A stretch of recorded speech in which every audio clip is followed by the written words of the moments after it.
This is Tony Gemignani, and this is my masterclass using my Ooni Coda oven. Before we start, we're going to be making Neapolitan pizza today. But before you cook the pizzas, you got to learn how to make dough. When it comes to Neapolitan dough, it's really simple ingredients. It's flour, water, salt, yeast. There's a couple things I'm doing a little different here. I am going to be using a starter. We're using Caputo Blue, 00 flour. We have our water here. We have our salt, which is a fine sea salt, and we have our yeast. For the yeast, I'm using an active dry yeast. At my restaurants, for more consistency, especially in the US, fresh yeast hasn't always been consistent, so I like active dry. Active dry is about 2.5 times stronger than fresh yeast. So we have our warm water and our cold water. When we make this, I'm going to add my yeast to my warm water. This water is about 80 degrees.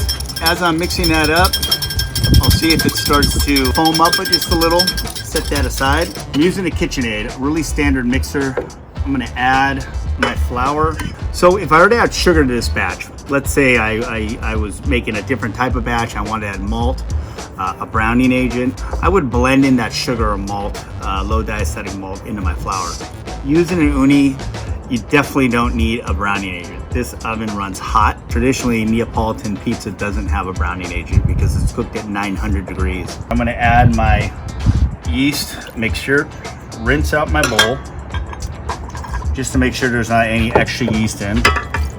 Reserve a little bit of water. Start mixing it on speed 2. Kind of gradually add a little bit of water. Add a little more water. Add a little bit more water.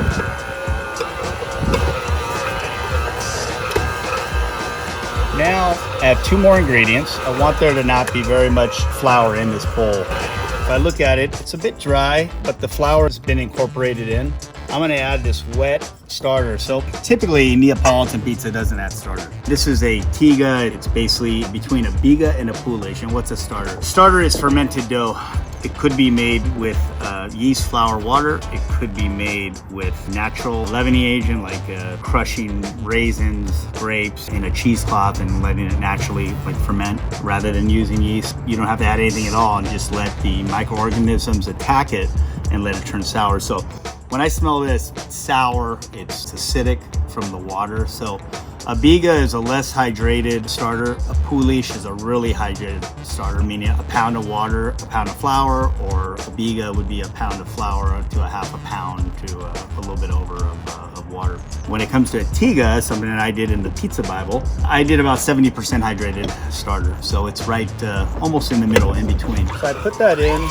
And you see the starter here actually that I have. This is feeding all night. We made this actually about 2 days ago, so it's kind of overflowing. So this is really a starter that's gonna make your dough have great texture, have a better crumb, a better flavor. So I'm gonna add my salt now. I add my salt later because salt kills yeast. So my ingredients are pretty incorporated now. If I wanted to stop it and let's say bring it down, kind of restart it again, I can restart it. But I'm gonna finish this on the table now. This dough with the starter is about 65% hydrated. Hydration is always one thing. You're always trying to add more water. More water in your dough creates a crispier crust. So when it comes to hydration, a lot of times you'll see Neapolitan dough recipes really low 60s. This is like about 65-ish. For me, I like to be closer to 70. More water in your dough creates a crispier crust. I'm just kind of bringing this dough in and turning it, bringing it down. We're gonna let this rest for a minute covered with a wet cloth, and we're gonna come back in a second. So our dough's been sitting about 30 minutes. We let it bench rest. It's kind of starting to rise a little bit. Typically when you make a dough ball, especially a Neapolitan dough ball, it's about 8 to almost 9 ounces of dough weight. I like to cut and ball it, put it on a flat sheet pan, cover it with plastic, put it in my fridge. I do a cold rise method when it comes to Neapolitan. You know, I have a lot of different recipes. This is similar to a recipe that's in the Pizza Bible. For the amounts or increments that go into this recipe, you can check that out in the Pizza Bible. We're off to making pizzas now, so let's get to it. This is my Neapolitan masterclass, but you can make New York style pizzas. You can make a lot of different types of pizzas in this oven. So I floured both ends, scraped it off, used this flexible scraper that really helps. Flipping it back over, creating a crust, push down the middle, create a crust, push down the middle. You see me stretching it out, but I'm light and airy. I push the gas out, I push everything out. bit of a Neapolitan slap. Let's grab some basil. When it comes to this, I like to do shiny side up. I like to tear my basil. These are some sun gold tomatoes right out of my backyard over here. It's more of a margarita extra. So I'm using some early girl tomatoes. And now I'm gonna add some mozzarella. Usually it's mozzarella di bufala. I'm gonna use fior di latte. I'm breaking this up, a little sea salt, some olive oil. So when it comes to this pizza, you may be like, oh, that's a lot of flour. I'm not too worried about the flour because I'm gonna grab it like this and go ahead and land it in my oven. This oven is cranked up all the ways. So I'm looking at this pizza, it's charring. I'm gonna turn it around.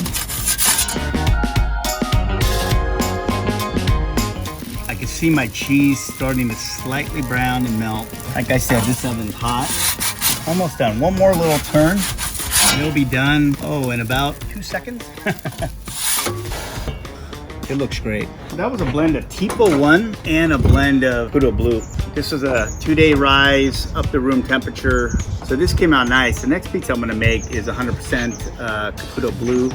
The dough that I'm gonna use next is a dough that's only been risen for 24 hours.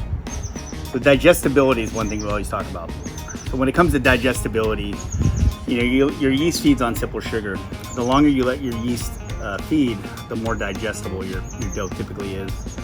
So when it comes to dough, and I'm making it for you, of course I want to make a dough that's older. It's always better to give somebody older dough than younger dough.